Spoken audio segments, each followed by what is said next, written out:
Puji Tuhan, kekasih Tuhan, pagi ini sungguh kita bisa bangun. Ini semata-mata kemurahan Tuhan.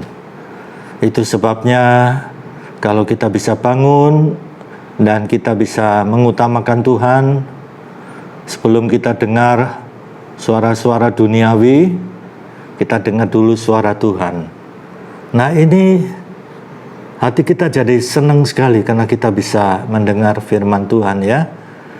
Karena firman Tuhan itu dalam Mazmur 119 ayat 105 menjadi pelita dan terang bagi jalan kita. Nah, dalam perjalanan hidup kita perlu firman. Puji Tuhan, mari kita berdoa. Bapa Surgawi, pada saat ini kami bersyukur. Selagi kami masih bernapas, kami mau Tuhan melakukan, mewujudkan untuk kami mengutamakan Yesus dan firman Tuhan di dalam kami menjalani sepanjang hari ini, dan kami percaya kami akan melihat Tuhan nyata dalam hidup kami di dalam nama Tuhan Yesus Kristus, amin. Puji Tuhan, kekasih Tuhan, pagi hari ini mari kita bersama-sama belajar merenungkan tentang ibadah yang sejati. Ibadah yang sejati. Dan ini perlu kita pahami, apalagi dalam situasi kondisi pandemi COVID-19 ini, di mana pemerintah menginstruksikan jangan sampai ada dalam perkumpulan berkerumun sebagai bagian dari protokol kesehatan. Tentunya pemerintah bermaksud baik supaya COVID-19 ini terus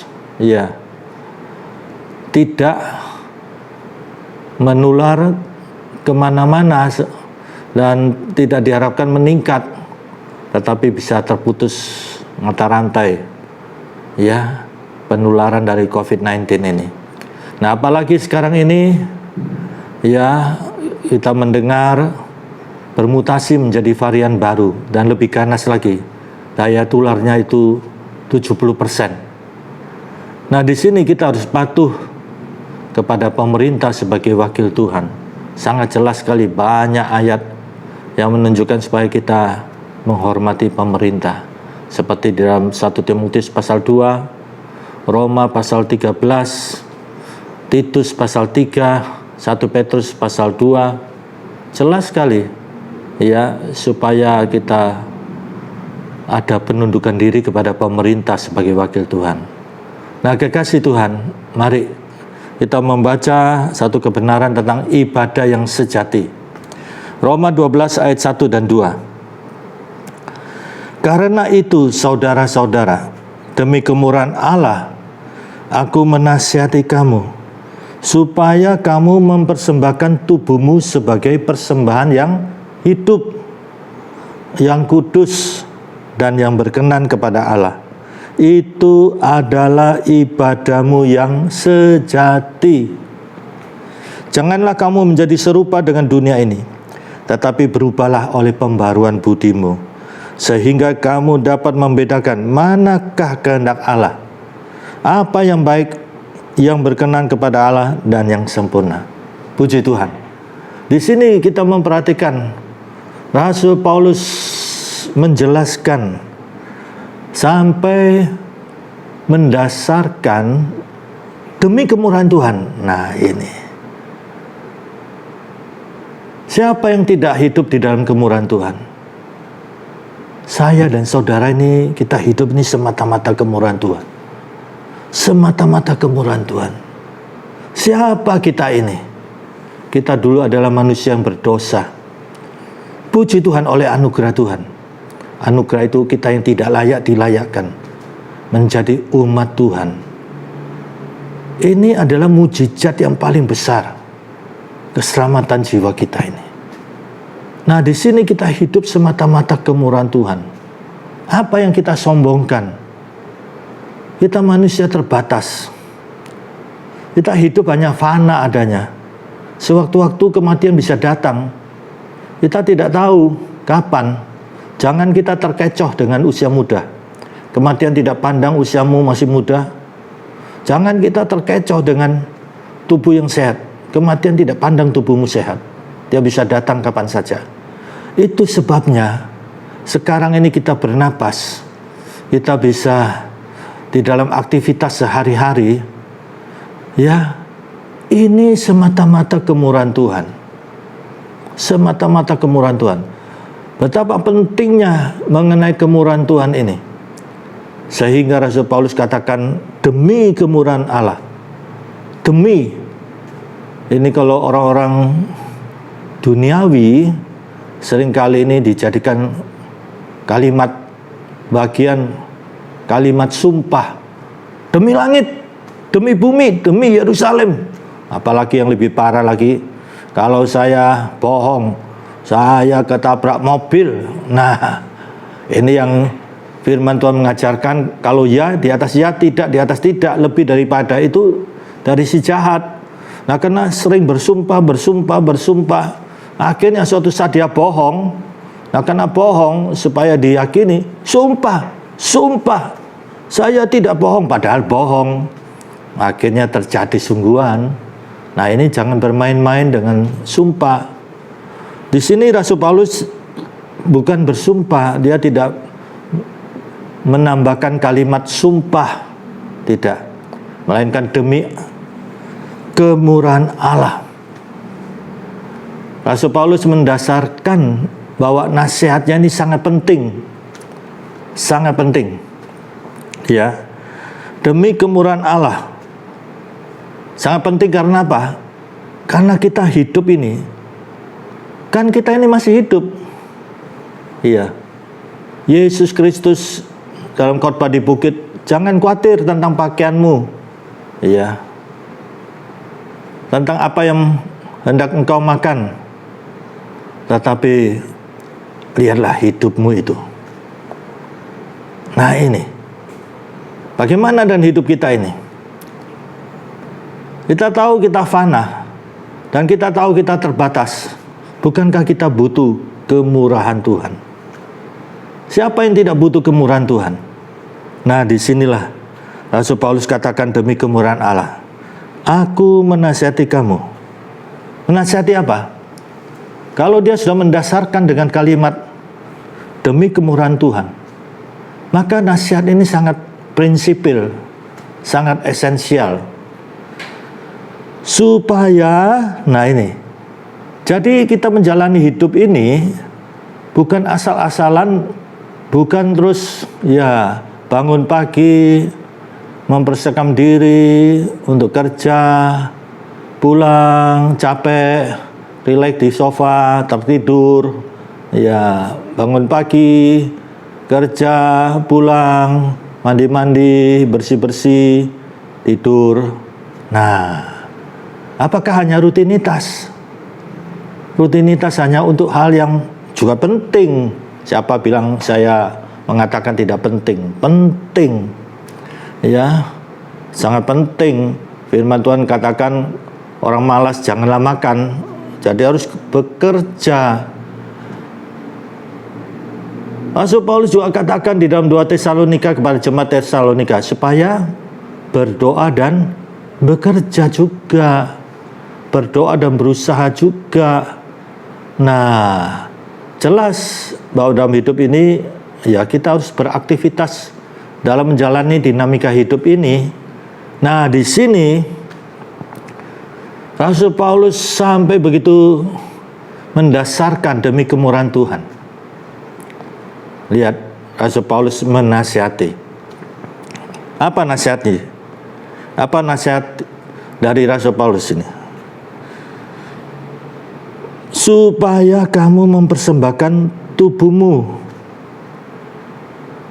sebagai 1, persembahan yang hidup, 2, yang kudus, 3, yang berkenan kepada Allah.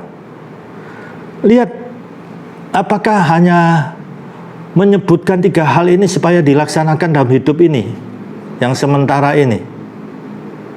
Iya. Lihat, ada penegasan. Dan penegasan ini mempunyai esensi yang sangat dalam. Itu adalah ibadahmu yang sejati. Itu adalah ibadahmu yang sejati. Nah, kekasih Tuhan, ini yang Rasul Paulus jelaskan mengenai ibadah yang sejati. Pemahaman kita selama ini ya, dalam zona nyaman ya, ketika tidak ada wabah virus 19 ini, ya kita semua beribadah di gedung gereja. Kalau memang ya kita perhatikan dalam Kamus Besar Bahasa Indonesia, memang gereja itu di dalam Kamus Besar Bahasa Indonesia gedung ibadah. Itu gedung ibadah. Ya, memang secara ranah hukum itu sudah ditetapkan pemerintah sebagai tempat ibadah. Harus ada izin tempat ibadah, harus ada izin tempat ibadah. Ya. Nah, kekasih Tuhan, tetapi makna yang alkitabiah yang sangat esensi mengenai gereja itu dalam bahasa Yunani eklesia, yang berarti mereka yang dari kegelapan dibawa kepada terang. Nah, di dalam pengertian Kristiani, iman Kristen, kita dulunya orang berdosa, dipanggil keluar dari ya kehidupan yang berdosa, kehidupan yang di dalam kegelapan itu, di dalam terang Kristus. Jadi eklesia itu adalah mereka yang di dalam Kristus. Mereka berhimpun sebagai umat dan beribadah kepada Tuhan, memuji Tuhan, ya. Kemudian mendengarkan, merenungkan untuk mengerti dan mewujudkan firman Tuhan dalam kehidupan sehari-hari, berdoa syafaat, dan juga menerima berkat dari Tuhan.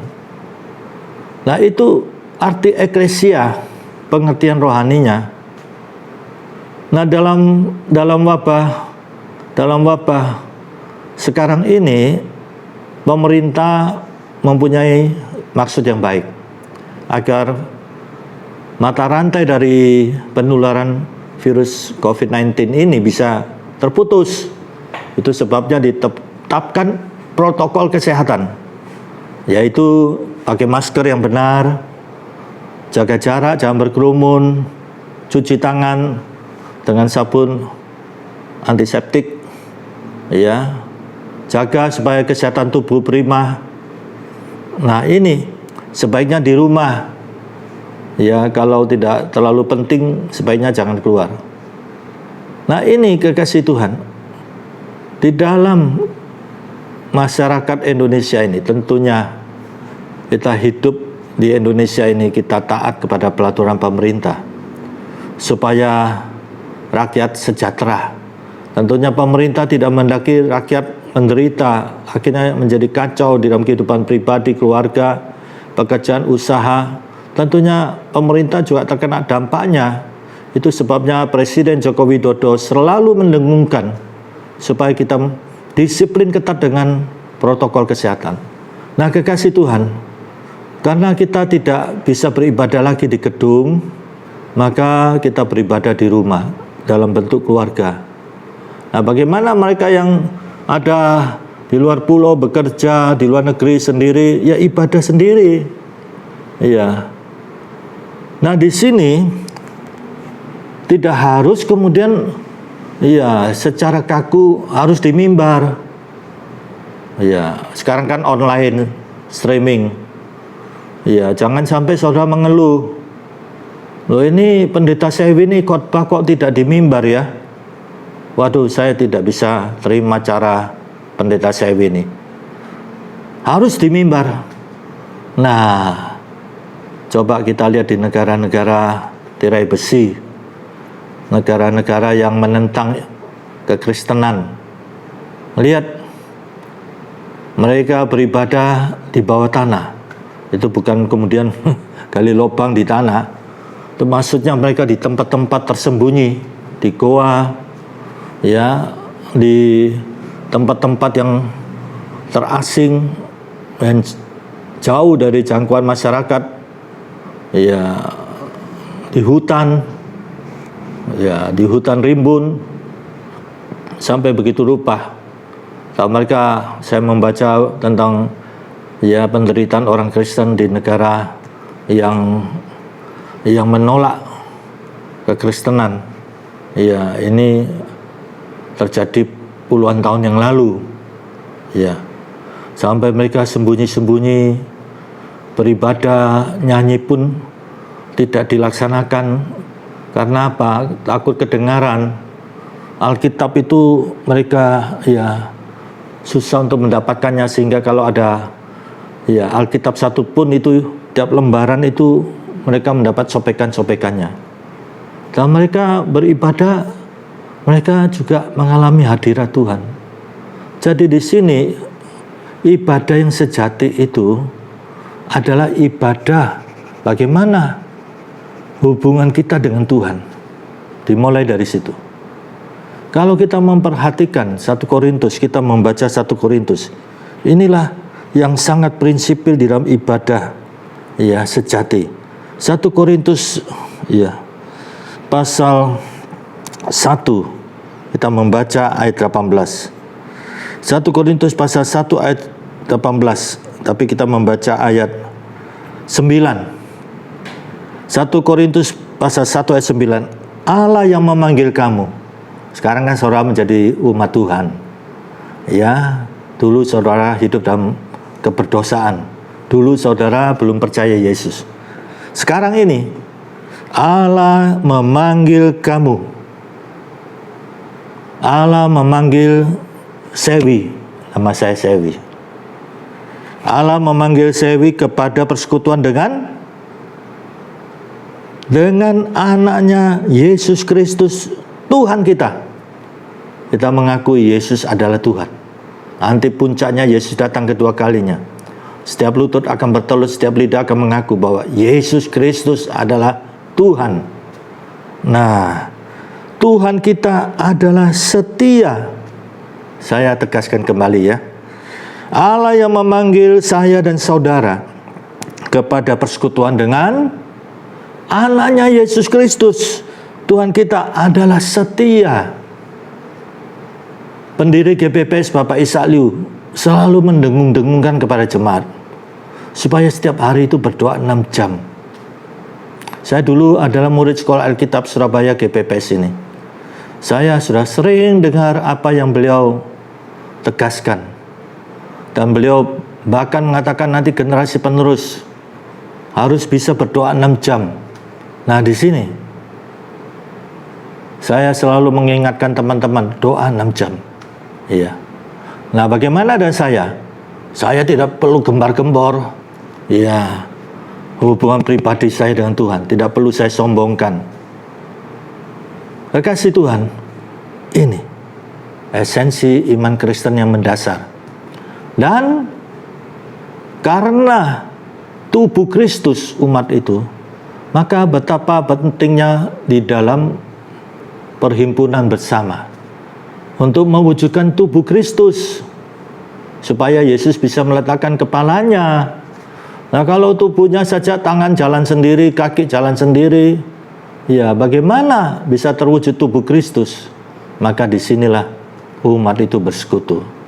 Bukan dalam pengertian harus di dalam gedung gereja atau gedung tertentu, atau harus ada mimbar. Ya, sedemikian rupa. Bukan itu. Iya. Lihat Yesus khotbah di bukit. Tidak ada mic, tidak ada sound system. Ya, tidak ada AC. Ya, tidak ada gedung, tidak ada mimbar, tidak ada bangku. Nah, jadi mari jangan sampai kita berpikir sedemikian. Lebih tegas lagi Rasul Paulus katakan apa? Nah, ini Roma 12. Ya, kita lihat Roma 12 ini menjelaskan tentang ibadah yang sejati. Lihat, mempersembahkan tubuhmu sebagai persembahan yang hidup. Tubuh, Rasul Paulus katakan, hidup di dalam kekudusan. Jangan ada dosa-dosa yang tersembunyi dalam hidup kita ini. Ini penting. Firman Tuhan selalu saya pegang sebagai seorang hamba Tuhan. Apa yang di dalam kegelapan yang tidak dibukakan Tuhan? Jangan sampai ada dosa-dosa tersembunyi, skandal-skandal tersembunyi, ya terbuka. Akhirnya malu sampai anak cucu. Ini, kalau kita memang sudah komitmen menjadi hamba Tuhan, hidup di dalam kekudusan, menjadi umat Tuhan, hidup di dalam kekudusan, komitmen, jangan sampai ada dosa yang belum dibereskan, apalagi skandal-skandal yang tersembunyi, harus dibereskan. Demikian juga kita lihat yang hidup ini, jangan sampai seperti yang di jemaat kita perhatikan ya, di dalam Wahyu. Ya, Wahyu pasal 4 di sini kita perhatikan. Ya, jangan sampai kita ini ya kelihatannya hidup, tapi sebenarnya kita ini mati. Ya. Wahyu pasal 3 ayat 1. Wahyu pasal 3 ayat 1. Inilah firman Dia yang memiliki ketujuh roh Allah dan ketujuh bintang itu. Aku tahu segala pekerjaanmu. Aku tahu. Bahkan mungkin pekerjaan dalam pelayanan. Sangat-sangat saleh. Agamawi sekali. Sampai orang puji-puji, patut jadi teladan ini. Patut jadi contoh. Luar biasa orang ini. Figur yang betul-betul menjadi berkat. Tapi bagaimana rohaninya? Lihat.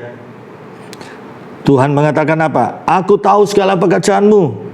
Engkau dikatakan hidup, padahal engkau mati. Nah, jangan sampai kita dikatakan seperti orang yang hidup, tapi sebenarnya engkau mati. Rohanimu mati.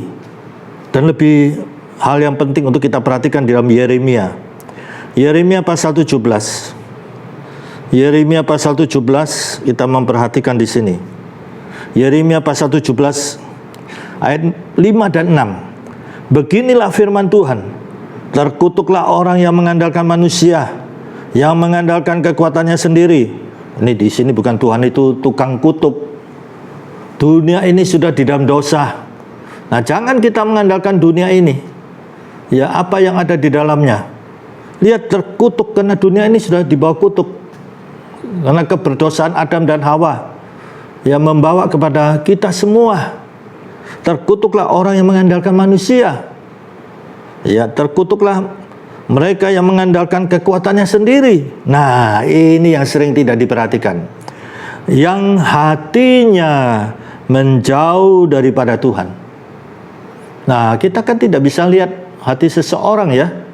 Jadi dia bisa membawakan dirinya begitu agamawi sekali. Tapi bagaimana hatinya? Nah ini. Lihat. Karena hatinya tidak beres, jauh dari Tuhan, ia akan seperti semak bulus di padang belantara. Lihat, duri-duri. Iya, satu masalah belum selesai, datang masalah yang lain. Capek dia masalah. Ia tidak akan mengalami datangnya keadaan baik. Lihat, tidak mengalami datangnya keadaan yang baik. Selanjutnya apa? Ia akan tinggal di tanah angus, di padang gurun, di negeri padang asin yang tidak berpenduduk. Kering rohaninya. Nah ini, kelihatannya agamawi, tapi rohaninya sudah mati. Nah ini, jangan sampai ya ketika kita berpulang, Tuhan berkata, aku tidak kenal engkau, engkau yang berbuat jahat. Nah, jangan sampai Tuhan, aku sudah melayani, bersaksi, mengusir setan. Nah, tapi apa kata Tuhan?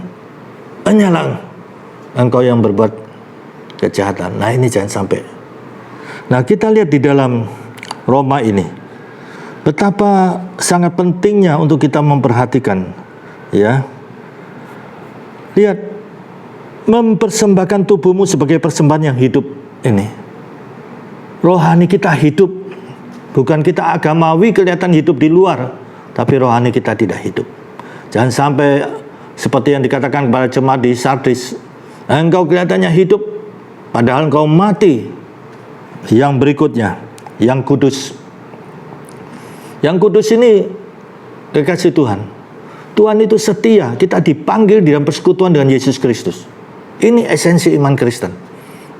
Sangat mendasar. Yesus mengajarkan tentang pokok anggur dan carang-carangnya. Pokok anggur adalah Yesus. Carang-carangnya adalah kita. Nah, di sini dengan kita lihat cara melekat pada pokok anggur, menyerap zat-zat. Demikian kita kalau ada persekutuan pribadi dengan Tuhan. Tuhan itu setia. Kita ini yang tidak setia. Seringkali kita dalam persekutuan pribadi asal-asalan kalau sempat. Kita mungkin bisa menjadi contoh dalam persekutuan umat. Tapi belum tentu kalau dia pulang di rumah. Coba lihat, saya sudah tanya beberapa orang yang jadi contoh teladan. Nanti kalau kamu di rumah, jaga persekutuan pribadi. Aduh Pak Sewi, saya jujur Pak Sewi, kalau saya pulang kerja di rumah saya langsung tidur, atau duduk di sofa lihat TV, camilan, tertidur, atau langsung mandi terus tidur. Lihat, mereka jujur berbicara.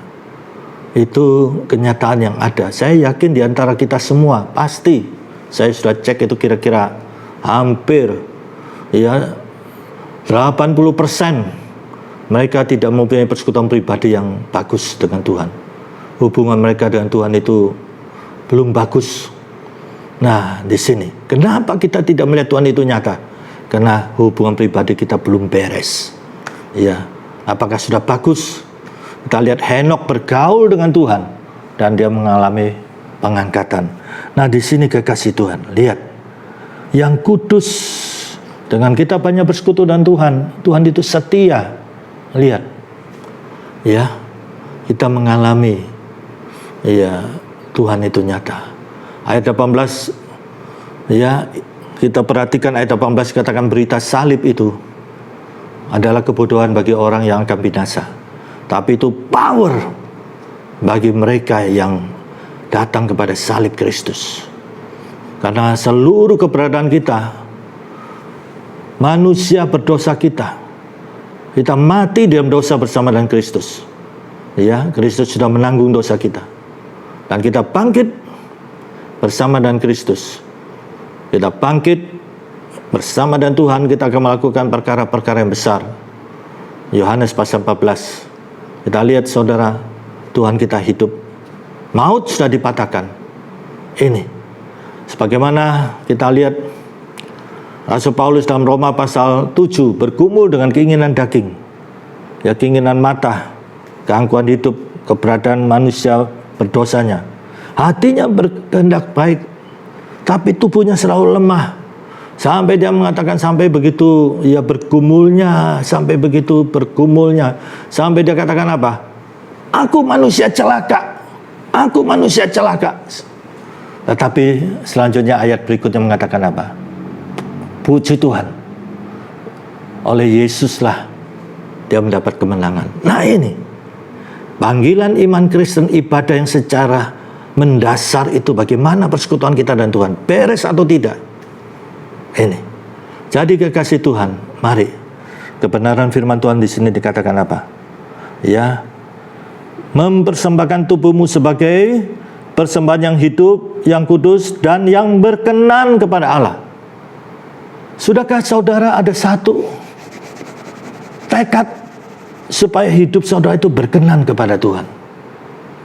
Nah, ini. Nah, lihat, ditunjukkan caranya. Rasul Paulus selalu begitu. Kalau dia menasihati, dia tunjukkan caranya.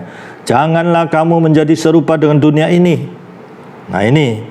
Dunia ini penuh dengan keberdosaan, keinginan mata, keinginan daging, keangkuhan hidup, sebagaimana 1 Yohanes pasal 2 itu akan binasa. Nah, tapi mereka yang melakukan kehendak Tuhan, nah itu akan di dalam kekekalan bersama Yesus di surga. Lihat, berubahlah oleh pembaruan budimu. Ini budi dari dalam, bukan polesan. Sekarang banyak motivator memoles bagaimana karyawan bisa tampil baik supaya perusahaan maju. Sehingga kamu dapat membedakan mana kehendak Allah, apa yang baik, yang berkenan kepada Allah, dan yang sempurna. Ada 3 kehendak. Kehendak yang sempurna, saudara bisa lihat contoh di dalam Kisah Rasul 16. Kehendak yang sempurna itu, kita lihat panggilan Makedonia. Rasul Paulus, dengan teman-teman itu sudah diskusi menjangkau Asia bagi Tuhan. Baik. Mereka sudah tentukan metode strategi yang kontekstual sesuai budaya Asia. Nah, ini mereka yang telah tentukan dalam rapat. Ya, kalau mereka tetap pergi ke Asia, berarti dalam kehendak yang diizinkan. Tetapi resiko tanggung. Yang ketiga, kehendak yang baik. Nah, ini yang disebut di dalam Yakobus. Kalau engkau melihat sesuatu yang baik, engkau tidak melakukannya, engkau berdosa. Nah, ini. Sebab itu Yakobus mengajarkan supaya kita hidup senantiasa menyadari betapa pentingnya kehendak Tuhan. Dan katakan, biarlah kehendak Tuhan yang jadi. Biarlah kehendak Tuhan yang jadi. Nah, ini. Jadi ada 3 kehendak. Kehendak yang sempurna. Nah, ini Rasul Paulus mendapat penglihatan. Padahal kita lihat Rasul Paulus seorang cendekiawan. Tapi dia paham betul di dalam pemahaman tentang Holy Spirit. Bagaimana dipimpin Roh Kudus. Padahal rapat tim sudah sepakat menjangkau Asia. Tetapi Tuhan berbicara melalui penglihatan. Dan Rasul Paulus sangat memahami, sampai ditulis dalam Kisah Rasul 16, Roh Kudus tidak mengizinkan. Roh Kudus tidak mengizinkan. Roh Kudus mencegah, sangat jelas. Nah, di sini ini persekutuan pribadinya dengan Tuhan sangat kuat, sehingga Roh Kudus mengurapi. Roh Kudus memimpin. Roh Kudus tidak akan memimpin program. Program itu penting. Roh Kudus memimpin mereka yang memiliki persekutuan pribadi yang beres dengan Tuhan. Nah, marilah kekasih Tuhan. Mari, jangan kita berpikir harus ada gedung. Ya, ibadah yang benar itu adalah umat yang dipanggil dari kegelapan dosa kepada terang Kristus. Mereka berhimpun, ya, bersekutu dengan Tuhan, baik pribadi maupun berjemaat. Dan lebih dalam lagi, Rasul Paulus menegaskan, ibadah yang sejati itu adalah persembahkan tubuhmu sebagai persembahan yang hidup, yang hidup dan yang kudus, ya, dan yang berkenan kepada Tuhan. Nah, itulah ibadahmu yang sejati. Satu pertanyaan yang timbul, bagaimana sesuai esensi dari iman Kristen, 1 Korintus 1 ayat 9. Kita dipanggil dalam persekutuan dengan Yesus Kristus, Tuhan yang setia. Yesus yang sudah berkorban di kayu salib. Inti iman Kristen, salib itu. Tidak ada surga nunut, tidak ada. Tapi bagaimana pribadi kita dan Tuhan? Sudahkah kita secara pribadi menjadi persembahan yang hidup, yang kudus, dan yang berkenan kepada Tuhan? Itulah ibadahmu yang sejati. Amin. Mari kita berdoa. Bapak Surgawi, pada saat ini setiap pendengar kebenaran firman Tuhan, mari Tuhan, di antara mereka mungkin ada pergumulan, ada mengalami dampak dari pandemi virus COVID-19 ini Tuhan. Mungkin mengalami PHK, kesulitan ekonomi, masalah dalam keluarga yang sedang konflik karena masalah ekonomi, masalah dalam pekerjaan mungkin mengalami PHK atau dirumahkan, masalah dalam usahanya yang sepi. Tuhan, pada saat ini kami menyadari bahwa kami hidup semata-mata kemurahan Tuhan. Sebab itu kami datang kepada Tuhan.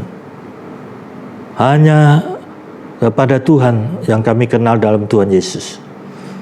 Tuhan yang sudah berkorban di kayu salib menanggung dosa, sakit, penyakit, dan kelemahan kami. Kepada Tuhan Yesuslah kami memohon pada saat ini. Dan kebenaran firman-Mu telah menyatakan, disampaikan firman dan disembuhkan mereka.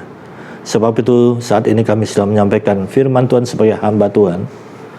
Sesuai kebenaran firman-Mu, disampaikan firman dan disembuhkan setiap pribadi saat ini yang sakit secara jasmani, yang sakit secara pikiran, yang sakit secara batin pada saat ini, sedang stres depresi. Kami sebagai hamba Tuhan berdoa dengan sepenuh hati, jiwa, dan seantero kami. Kami berseru dengan satu nama yang menjamin pasti. Kami berseru, apa yang di langit, di atas bumi, di bawah bumi takluk. Kami berseru dalam nama Tuhan Yesus Kristus. Dalam nama Tuhan Yesus Kristus. Dalam nama Tuhan Yesus Kristus.